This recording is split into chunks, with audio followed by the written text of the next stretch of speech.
یکم محرم الحرام امیر المومنین خلیفۃ المسلمین جانشین مصطفیٰ جبل استقامت اور رسول اللہ کے دین کا بہت بڑا سپاہی حضرت عمر فاروق رضی اللہ تعالی عنہ، جناب عمر کا نام صرف کام نہیں، حضرت عمر کا نام انقلاب برپا کر دیتا ہے۔ حضرت عمر کا نام کفر کے ایوانوں میں جبر، ظلم، شرک کی وادیوں میں جب حضرت عمر کا نام بھی لیا جائے تو بے ایمان کانپنا شروع ہو جاتے ہیں۔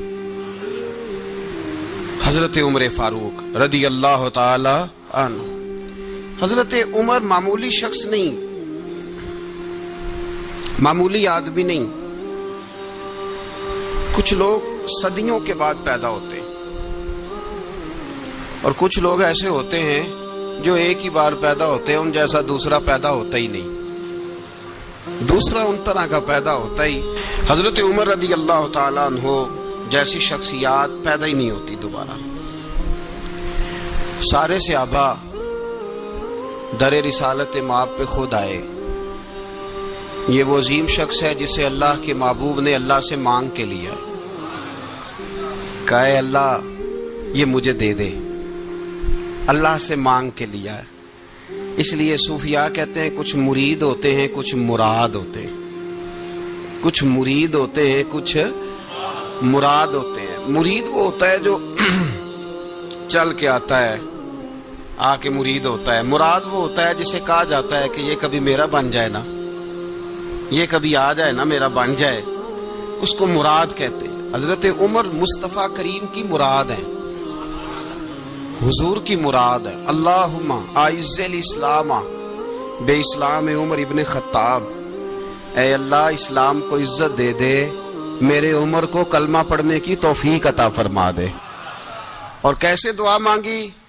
وہ یار حضرت عمر کی تو اس فضیلت کا کوئی جواب نہیں دے سکتا، میرے رسول پاک علیہ السلام سب کے لیے ہی دعا مانگتے ہیں نا، حضور کی دعا عام ہے، لیکن مصطفیٰ کریم نے کعبے کا غلاف تھام لیا اور غلاف کعبہ کو حضور نے سینے سے لپٹایا اور سینے سے چمٹا کے کہا اے اللہ میں نے تو کبھی سوال ہی زیادہ نہیں کیے، میں کرنے آیا ہوں، مجھے عمر دے دے، عمر دے دے۔ حضور نے مانگ کے لیا۔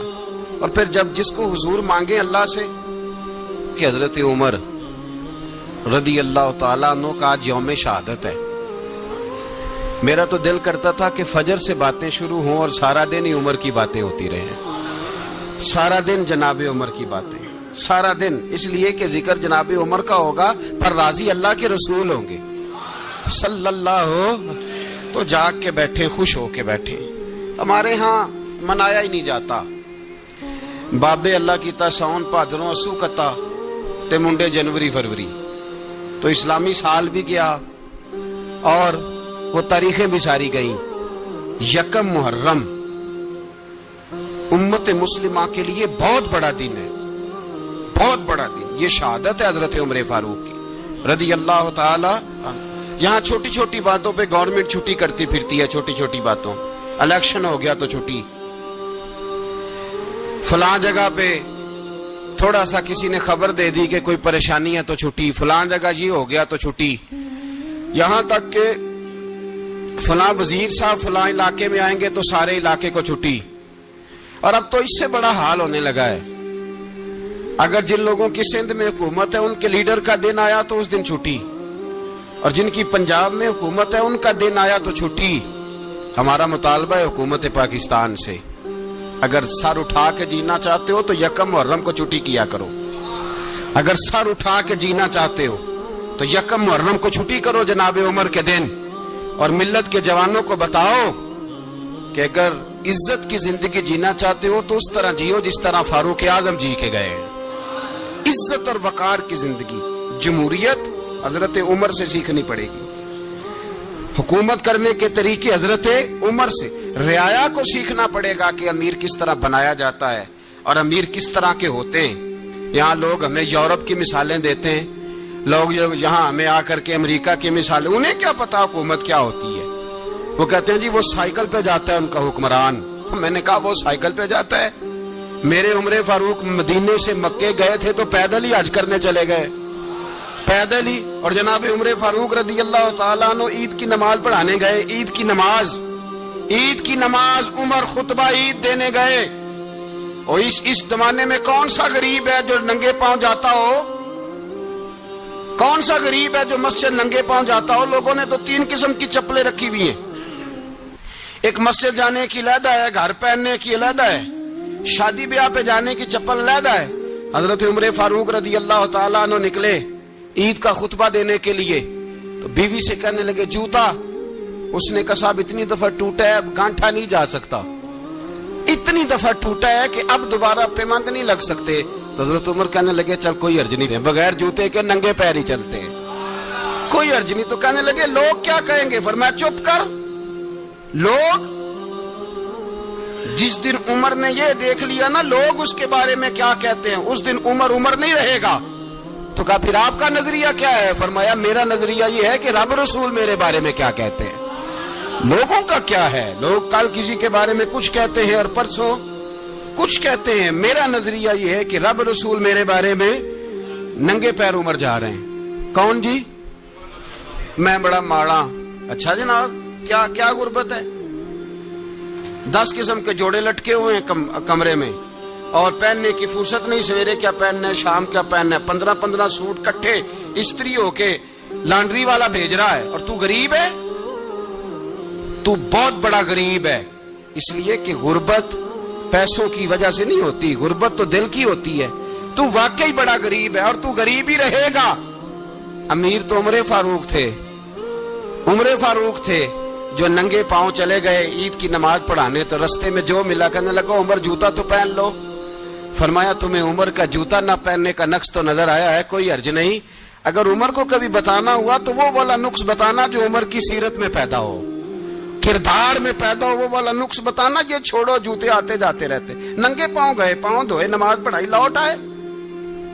او بھائی یہاں تو ہمارا بناؤ سنگار اترنا، جتنی توجہ کپڑوں کی طرف ہے اتنی توجہ کبھی ہماری علم کی طرف ہوتی نا، جتنا ذوق شوق ہمارا بناؤ سنگار کی جانب ہے، اتنا بناؤ سنگار کبھی ہمارا اخلاقیات کی جانب ہوتا تو معاملات بڑی حد تک سنورے ہوئے ہوتے. حضرت سیدنا فاروق اعظم رضی اللہ تعالی اپنی زندگی کو ترتیب دیا. ایک دن بھی خلافت نہیں مانگی اللہ سے.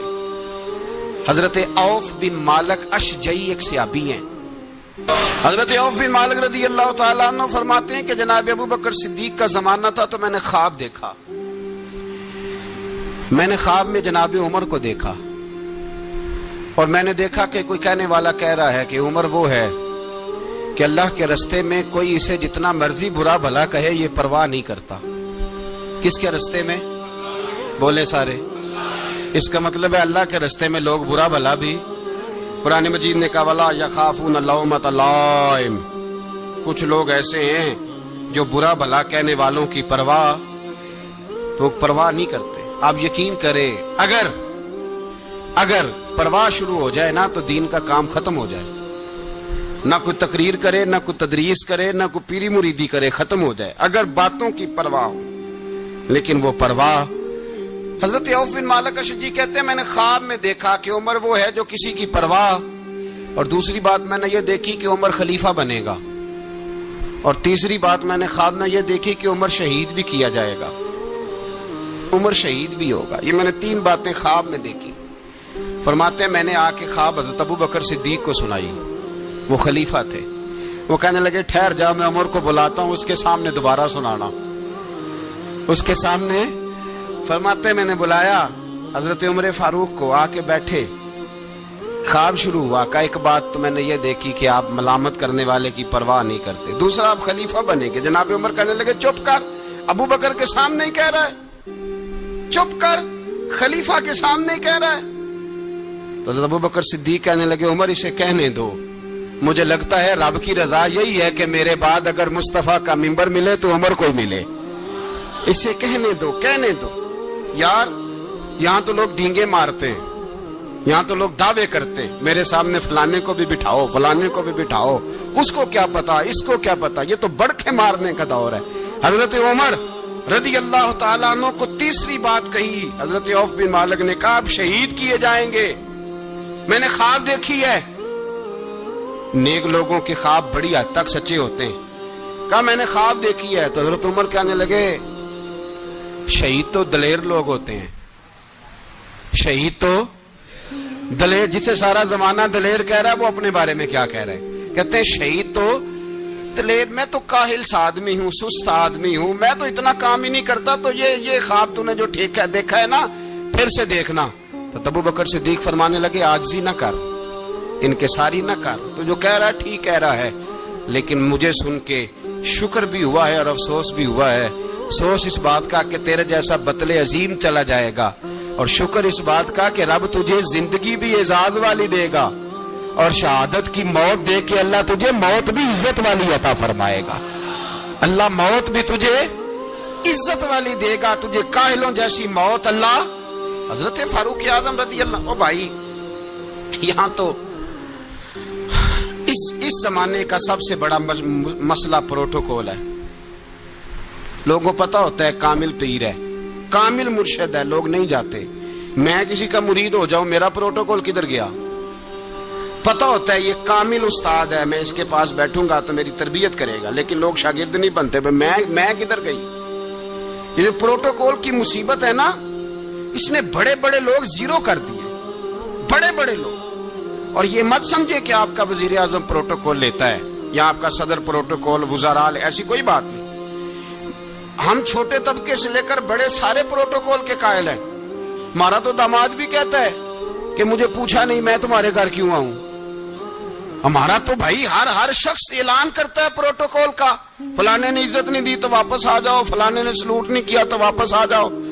لوگ جہاں سلوٹ کرنا چاہیے وہاں بھی سلوٹ کرانے کے قائل ہیں، پر حضرت عمر رضی اللہ تعالی، حضرت عمر کی سادگی اور پھر جناب عمر کی عاجزی، جب انسان اپنے اوپر سوار کر لیتا ہے نا، سوار کر لیتا ہے، میں بدکار پرانا خادم، کسے در ملی نٹ ہوئی، تے واصف یار نے نظر جو کیتی تے واصف ہی۔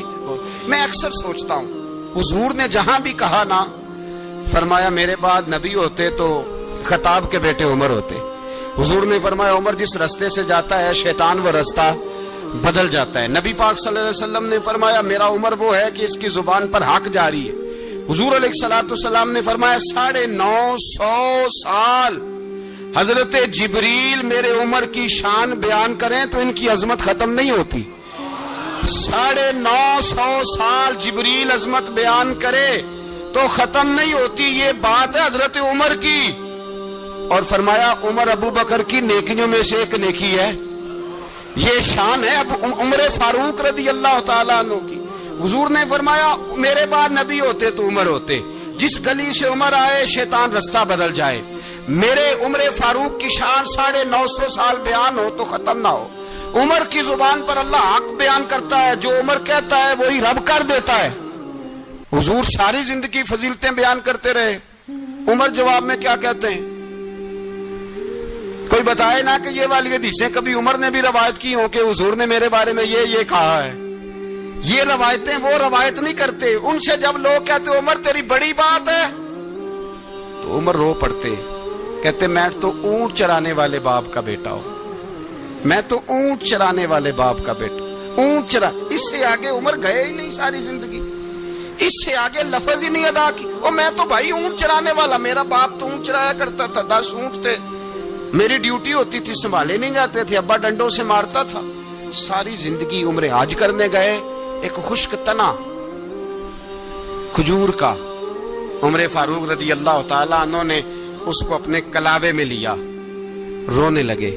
لوگوں نے کہا عمر کیا ہوا؟ فرمانے لگے یہاں میں اونٹ چرایا کرتا تھا، یہاں میں اونٹ چراتا تھا، 10 اونٹ سنبھالے نہیں جاتے تھے۔ دیکھو رسول اللہ کی شان، آج ساری امت چلانے کا طریقہ عطا فرما دیا ہے، ساری نظریے سے پیار۔ یار پیسہ کس کو برا لگتا ہے؟ آپ جس آدمی کی 50 کروڑ کی پراپرٹی ہے اس کو پوچھیں سب سے غریب، آپ کو وہی نظر آئے گا۔ وہ کہے گا میں ٹائٹ ہوں. حالات بڑے میں کئی باری پوچھے انہوں نے، میں کہ تو ترجمہ بھی دس چھڑو کی ہمیں تو سمجھ نہیں آتی. اور ٹائٹ حالات کون سے ہوتے ہیں جی؟ جس آدمی کا کروڑوں میں کاروبار ہے نا، اس کو آپ چھیڑے وہ رونے لگ جائے گا، رونے. تو کئی میں نے ایسے دیکھے ہیں کرائے کا مکان ہے، ان سے پوچھے صاحب کیا حال ہے، تو کہتے ہیں جتنی اللہ نے شان والی زندگی ہمیں عطا کی ہے کسی کو نہیں دی ہوئی. اس کا مطلب ہے خوشی بھی یہی ہے اور غم بھی یہی. اندر سے خوشی ہے، اندر سے ہی. تو نے اگر راضی رہنا ہے تو ادھر سے رہنا ہے، ناراض رہنا ہے تو بس اپنے آپ کو خوش رکھے گا تو ہو جائے گا. سارے صحابہ مل کے آئے، کہنے لگے عمر فاروق سے کہنا ہے نبی پاک کے زمانے میں تو ظاہراً غربت تھی، ابو بکر کے دور میں بھی غربت تھی، اب تو بڑا مال ہے. عمر سے سفارش کرو کہ عمر نیا کرتا پہنا کرے. ملکوں کے سفیر آتے، عمر وہی پھٹی پرانی چادر اوڑھ کے اور وہی کئی جگہ پہ پیوند لگے سوٹ پہن کے سفیروں کے سامنے بیٹھ جاتا ہے. عمر کو مشورہ دو، طے ہو گئی بات. سب نے جب مشورہ دے لیا تو سارے کہنے لگے یہ بتاؤ شیر کی مونچھ کو ہاتھ کون لگائے گا؟ کہنا کس نے ہے؟ بندہ بھی تو ڈھونڈو نا. نے کہا جناب میرا یہ خیال ہے کہ مولا علی شیر خدا کہیں گے، کیونکہ جس شخص کی عمر کو سب سے زیادہ حیا کرتے دیکھا وہ شیر خدا مولا علی ہے رضی اللہ تعالی. علی کہیں گے اس لیے کہ جناب علی تو کئی دفعہ جب گفتگو کرتے تھے تو حضرت عمر چپ کر جاتے تھے اور فرماتے تھے علی نہ ہوتا تو میں ہلاک ہو جاتا. تو کہا علی سے کہو. جناب علی شیر خدا کو بلایا، کس کام کے لیے جی؟ اللہ اکبر. یہ ذرا اپنے اس دور پہ اس بات کو ذرا لاکا جناب ان سے کہیں کہ زیادہ نہیں، ایک کرتا نیا پہن لے. سفیر آتے ہیں، وزیر آتے ہیں تو ایک کرتا نیا پہن لے. حضرت علی کو بلایا، آپ فرمانے لگے کوئی اور بات ہوتی تو میں کہہ دیتا، یہ والی میں نہیں کہہ سکتا. کوئی اور ہوتی تو میں عمر کو کئی دفعہ کہہ دیتا ہوں، جلال میں بھی تو سن، یہ والی میں نہیں کہہ سکتا. میں تمہیں ایک مشورہ دیتا ہوں. کہا وہ کیا؟ کہنے لگے سیدہ عائشہ صدیقہ سے کہو، وہ مومنوں کی ماں ہیں، عمر ٹالے گا نہیں. اماں جی سے جا کے کہا اماں جی نیا کرتا عمر سے کہیں پہن لیں. وزیر آتے ہیں، بڑے بڑے لوگ، تو چلو کوئی حرج نہیں. اماں جی نے کہا اچھا کوئی بات نہیں میں بلا لیتی ہوں. جناب عائشہ نے پیغام بھیجا. جب خادم نے کہا نا مصطفیٰ کے گھر سے پیغام آیا ہے، تو 20 لوگ بیٹھے تھے. عمر کانپتے ہوئے اٹھے، کانپتے دوڑے. حضرت عائشہ پردے میں تھی تو فرماتی ہیں عمر اتحیات کی حالت میں بیٹھ گئے. کہا اماں جی دیر تو نہیں ہو گئی مجھے آنے میں؟ کہا نہیں ٹائم پہ آ گئے ہو. کس لیے بلایا تھا؟ کہا عمر دیکھو غربت کے معاملات اور ہوتے ہیں، جب اللہ آسانی دے تو کوئی چیز استعمال کرنا حرام نہیں ہوتی، اگر حرام ہے تو بتاؤ. کہا نہیں اماں جی حلال ہی ہے. تو فرمایا پھر اتنے سفیر آتے ہیں، مشیر آتے ہیں، اب تو مال غنیمت بڑا آتا ہے، ڈھیر لگ جاتے ہیں مسجد میں، تو چل ایک نیا کرتا تم بھی پہن لیا کرو. اور آپ نیا کرتا پہنو گے تو دھاک بیٹھے گی غیروں پر. تو صحابہ کا مشورہ ہے کہ آپ نیا لباس پہنے. اماں جی کہتی ہے میں نے حکم دیا تو عمر چپ کر گئے، گردن جھک گئی. تھوڑی دیر کے بعد سیدنا عمر فاروق نے سر اٹھایا تو داڑھی پہ آنسو گر رہے تھے، رو پڑے. کہنے لگے پاک محبوب کی پاک بیوی جیسے حکم کرتی ہو میں حاضر ہوں، پر مجھے وہ والا لباس پہنانا جو میرے مصطفیٰ نے پسند فرمایا ہے. اگر یہ رنگ رسول پاک کا ہے تو میں حاضر ہوں، اور اگر نبی پاک کا نہیں تو پھر جیسے آپ حکم کریں. جناب عائشہ کہتے ہیں عمر روئے تو میں زیادہ روئی، میرا پلو بھیگ گیا آنسوؤں سے. میں نے کہا عمر آپ جائیے. عمر یوں نکلے تو جو صحابہ کھڑے تھے وہ کونے میں تھے، سارے آ گئے. کہا اماں جی کیا بناؤ؟ فرمایا بھائی تم سب جو باتیں کہتے ہو وہ اپنی جگہ ٹھیک ہیں، پر عمر جو بات کرتا ہے وہ سب سے زیادہ ٹھیک ہے. عمر جس پہلو پر بات کرتا ہے وہ یار ایسی عاجزی، ایسا رنگ، ایسا انداز، ایسا طرز حیات، ایسی زندگی. اولاد کے معاملے میں لوگ بزدل ہو جاتے ہیں، بزدل. پر حضرت عمر کا بیٹا مصر گیا، وہاں سے کمائی کر کے لایا، تجارت کرنے گیا، لاکھوں کا مال. کون سا باپ ہے دنیا میں جس کا بیٹا باہر سے پیسے لے کے آئے تو ابا تفصیل پوچھے کہ بیٹا کہاں سے کمائے، کہاں سے لایا، کتنے ملے، کیوں آئے؟ کون سا باپ تفصیل پوچھتا ہے؟ ابا تو کہتا لا صحیح.